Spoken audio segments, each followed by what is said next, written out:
जो लोग सबसे पहले अपने आप पर समय खर्च करते हैं, बाद में लोग उन्हें गूगल पे सर्च करते हैं। राधे माँ तेरा नाम सबके दिलों में तेरा मधम,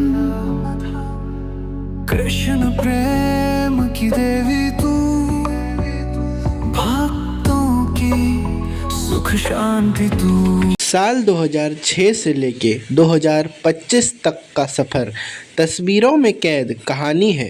ये अंत नहीं, एक नई शुरुआत है, क्योंकि मंजिल अभी बाकी है। वृंदावन में गूंजे तेरा नाम, राधे राधे का मधुर गान, माँ तेरी महिमा पार, तेरे चरणों में सबका सारा। वक्त ने बचपन से आज तक कई रंग दिखाए हैं, पर जो सपने दिल में थे वो आज भी जिंदा नजर आते हैं। राधा माँ की कृपा से हर दुख दूर हो जाए, जीवन में खुशियाँ छाए, तेरे नाम से सब सुधर जाए।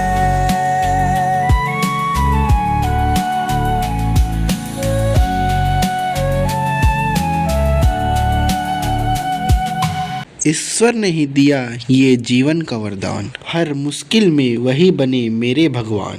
साल 2006 से 2025 तक की ये यात्रा, उनकी कृपा और मेरा संकल्प दोनों को प्रणाम। राधे माँ तू करुणा मम्मी,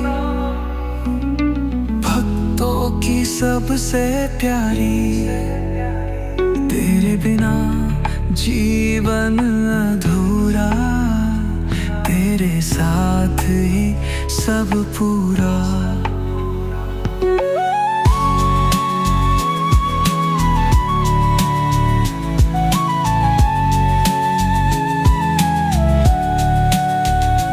जिंदगी की किताब में चाहे कितने भी पन्ने जुड़े, पर स्कूल वाले पन्ने सबसे पहले रहेंगे, क्योंकि वहीं से सीखी थी हंसी, दोस्ती और सपनों की उड़ान। राधे राधे का जाप करो, मन के सारे